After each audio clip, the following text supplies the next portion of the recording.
नमस्कार। SPT news में आपका स्वागत है। पेश है 11 जुलाई सुबह 6:15 बजे राजस्थान की 15 बड़ी खबरों में। सीकर में गैस एजेंसी का डिलीवरी मैन उपभोक्ताओं के 50 गैस सिलेंडर लेकर फरार हो गया। वह गोदाम से डिलीवरी देने के लिए निकला था, लेकिन वापस नहीं लौटा।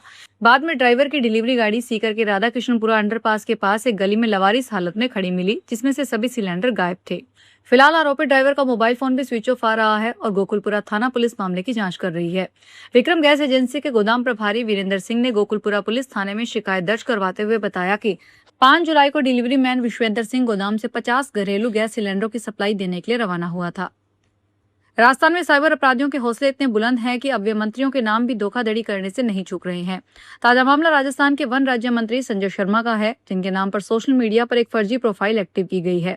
इस फर्जी प्रोफाइल के जरिए ठग लोगों को सीधे मैसेज भेज रहे हैं और उन्हें अलग अलग व्हाट्सएप या टेलीग्राम ग्रुप से जोड़ने की कोशिश कर रहे हैं। इन मैसेजेस में लोगों को मोटी कमाई करने और फर्जी निवेश योजनाओं का लालच दिया जा रहा है। एनजीटी ने जयपुर के सवाई मानसिंह स्टेडियम समेत देश के 3 प्रमुख क्रिकेट स्टेडियमों को लेकर बड़ा आदेश जारी किया है। एनजीटी ने पर्यावरणीय नियमों के पालन में कथित लापरवाही को गंभीर मानते हुए इन स्टेडियमों में सभी खेल गतिविधियों पर अंतरिम रोक लगा दी। जिन 3 क्रिकेट स्टेडियम में सभी खेल गतिविधियों पर अंतरिम रोक लगाई गई है, उनमें एसएमएस स्टेडियम के अलावा रायपुर के शहीद वीर नारायण सिंह अंतर्राष्ट्रीय स्टेडियम और मुंबई के डॉक्टर डीवाई पाटिल स्टेडियम भी शामिल है। एनजीटी ने स्पष्ट किया है कि अगली सुनवाई 17 अगस्त तक या फिर ट्रिब्यूनल से विशेष अनुमति मिलने तक इन तीनों स्टेडियमों में किसी भी प्रकार का क्रिकेट मैच या अन्य खेल आयोजन नहीं किया जाएगा। अजमेर में राजस्थान राज्य औद्योगिक विकास एवं निवेश निगम के सीनियर डिप्टी जनरल मैनेजर को शुक्रवार को रिश्वत लेते गिरफ्तार किया गया। सीनियर डीजीएम का 31 जुलाई को रिटायरमेंट था। एसीबी की टीम ने ब्यावर में रिको के जूनियर असिस्टेंट को भी घूस लेते पकड़ा। दोनों अधिकारी प्लॉट अलॉटमेंट के बाद पट्टा जारी करने और प्रोडक्ट चेंज की अनुमति देने के नाम पर रिश्वत मांग रहे थे। जानकारी के अनुसार शुक्रवार को दोपहर करीब 2 बजे deputy general manager Jaipur head branch जाने की तैयारी कर रहे थे, लेकिन एसीबी ने दोपहर करीब 12 बजे ही गिरफ्तार कर लिया। धौलपुर जिले के मनिया थाना क्षेत्र के लूला का पूरा गांव में दूषित खाना खाने से एक ही परिवार के 11 सदस्य फूड पॉइजनिंग का शिकार हो गए। सभी को उल्टी, दस्त और पेट दर्द की शिकायत के बाद जिला अस्पताल में भर्ती करवाया गया, जहां उनका उपचार जारी है। जानकारी के अनुसार परिवार में 2 दिन पहले एक बच्ची का जन्मदिन मनाया गया था। इस अवसर पर घर में पनीर की सब्जी बनाई गई थी। बताया जा रहा है कि रात को बचा हुआ पनीर अगले दिन सुबह परिवार के सदस्यों ने खा लिया। इसके कुछ समय बाद एक एक कर सभी लोगों की तबीयत बिगड़ने लगी। उल्टी, दस्त और पेट दर्द की शिकायत होने पर परिजनों ने उन्हें तत्काल जिला अस्पताल पहुंचाया। जयपुर के निर्जा मोदी स्कूल की छात्रा मायरा मामले में पुलिस द्वारा कोर्ट में चार्जशीट पेश किए जाने के बाद विवाद गहरा गया है। इस मामले को लेकर मृतका के परिजनों और संयुक्त अभिभावक संघ ने पुलिस की जांच और लगाई गई धाराओं पर गंभीर सवाल उठाए हैं। वहीं हाल ही में सामने आए अमायरा के एक कथित वीडियो फुटेज ने इस मामले में स्कूल प्रशासन की लापरवाही को और उजागर कर दिया। इस पूरे घटनाक्रम पर राजस्थान सरकार के राज्य मंत्री जवाहर सिंह वेडम और यूनाइटेड पेरेंट्स एसोसिएशन के प्रवक्ता अभिषेक जैन बिट्टू ने अपनी प्रतिक्रियाएं दी। राजस्थान लोक सेवा आयोग अजमेर द्वारा आयोजित वरिष्ठ अध्यापक प्रतियोगी परीक्षा 2025 का आयोजन जयपुर जिले में 12 जुलाई से 18 जुलाई 2026 तक किया जाएगा।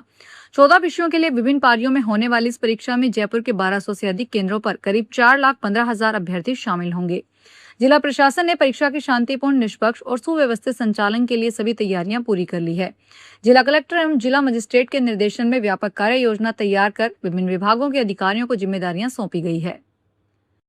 राजस्थान के पूर्व मुख्यमंत्री अशोक गहलोत ने केंद्र सरकार पर सत्ता के अहंकार में इतिहास की किताबों में तोड़ मरोड़ कर करने का आरोप लगाया है। गहलोत ने शुक्रवार को अपने बयान में यह आरोप लगाया। उन्होंने कहा कि जिस विचारधारा का देश के स्वाधीनता संग्राम से कोई सरोकार नहीं रहा, जिससे आजादी की लड़ाई में हथियार तो क्या एक तिनका तक नहीं उठाया, वह आज सत्ता के अहंकार में आकर इतिहास की किताबों को तोड़ मरोड़ रही है। जैसलमेर शहर के जोधपुर रोड स्थित थीम पार्क के पास शराब के नशे में एक मजदूर हाई टेंशन लाइन के टावर पर चढ़ गया और ऊपर बिजली की लाइनों के बीच पहुंच गया। लोगों की सूचना पर विद्युत विभाग ने तत्काल बिजली सप्लाई बंद करवाई, जिससे बड़ा हादसा टल गया। करीब 1 घंटे की समझाइश के बाद पुलिस ने मजदूर को सुरक्षित नीचे उतार लिया। इसके बाद पुलिस ने उसे प्राथमिक उपचार के लिए भेजा और थाने लाकर कानूनी कार्रवाई शुरू की। बीकानेर के पीबीएम अस्पताल में प्रसूताओं के किडनी फेल होने के मामले के बाद अस्पताल प्रशासन ने प्रसूति सेवाओं की खामियां दूर करने की दिशा में बड़ा कदम उठाया है। लेबर रूम, प्रसूति रोग विभाग और एमसीएच बिल्डिंग की कार्यप्रणाली की व्यापक समीक्षा के लिए 8 सदस्यीय समिति गठित की गई है। समिति उपचार व्यवस्था से लेकर रिकॉर्ड संधारण, चिकित्सकीय समन्वय और मरीज सुविधाओं तक सभी पहलुओं को ऑडिट कर सुधारात्मक सुझाव देगी। गौरतलब है कि गत माह जोधपुर एम्स के विशेषज्ञ टीम और चिकित्सा शिक्षा विभाग की प्रमुख शासन सचिव गायत्री राठौड़ ने पीबीएम अस्पताल का निरीक्षण कर व्यवस्थाओं में सुधार के निर्देश दिए थे। राजस्थान राज्य मानवाधिकार आयोग के अध्यक्ष न्यायमूर्ति जी.आर. मूलचंदानी 14 जुलाई से 2 दिवसीय उदयपुर प्रवास पर रहेंगे। आधिकारिक सूत्रों ने शुक्रवार को बताया कि न्यायमूर्ति मूलचंदानी अपराह्न 3:30 बजे सड़क मार्ग द्वारा भीलवाड़ा से उदयपुर पहुंचेंगे। रात्रि विश्राम यहां सर्किट हाउस में करेंगे।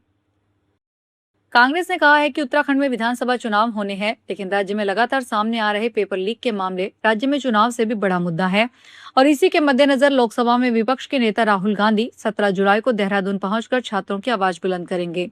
कांग्रेस ने शुक्रवार को अपने आधिकारिक सोशल मीडिया पर लिखा कि देश में नीट प्रश्न पत्र लीक और सीबीएसई परीक्षा में गड़बड़ियां युवाओं के भविष्य से जुड़े गंभीर मुद्दे हैं। उत्तराखंड भी लगातार पेपर लीक की घटनाओं के कारण चर्चा में रहा और वहां बड़े स्तर पर पेपर लीक हो रहे हैं। ऐसे में श्री गांधी छात्रों से संवाद कर उनकी समस्या और मांगों को प्रमुखता से उठाएंगे।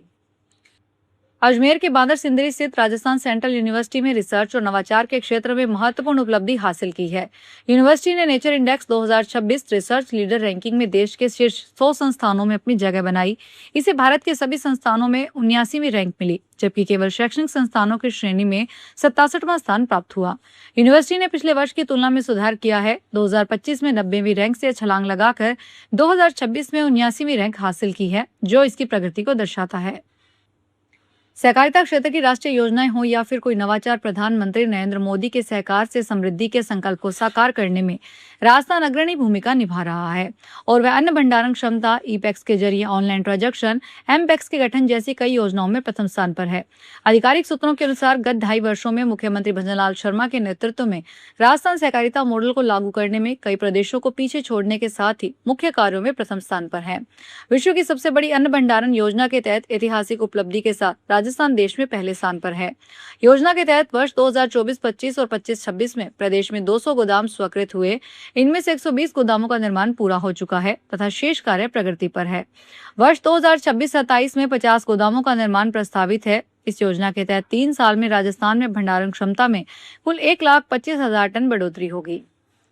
जोधपुर में अखिल राजस्थान महिला एवं बाल विकास संयुक्त कर्मचारी संघ के बैनर तले आंगनबाड़ी कार्यकर्ताओं सहायिकाओं ने अपने लंबित मांगों को लेकर प्रदर्शन किया। कार्यकर्ताओं ने अपनी मांगों को लेकर मुख्यमंत्री के नाम ज्ञापन सौंपा। कार्यकर्ताओं ने सरकार को आंगनबाड़ी कर्मचारियों को किए गए पुराने वादे भी याद दिलाए और अपनी मांगों पर जल्द निर्णय लेने की मांग की। कर्मचारियों ने सबसे पहले आंगनबाड़ी केंद्रों पर ताले लगाकर कार्य का पूर्ण बहिष्कार किया। इसके बाद बड़ी संख्या में कार्यकर्ता जिला कलेक्ट्रेट पहुंचे और वहां जोरदार धरना प्रदर्शन किया। यहां से पावटा सर्कल पर रैली निकालते हुए मुख्यमंत्री के नाम जिला प्रशासन को ज्ञापन सौंपा। तो ये थी राजस्थान की 15 बड़ी खबरें। अगर आपको हमारा बुलेटिन पसंद आया हो तो वीडियो को लाइक करें, अपने दोस्तों से शेयर करें और चैनल को सब्सक्राइब करना ना भूलें। फिर मिलेंगे नई खबरों के साथ। धन्यवाद।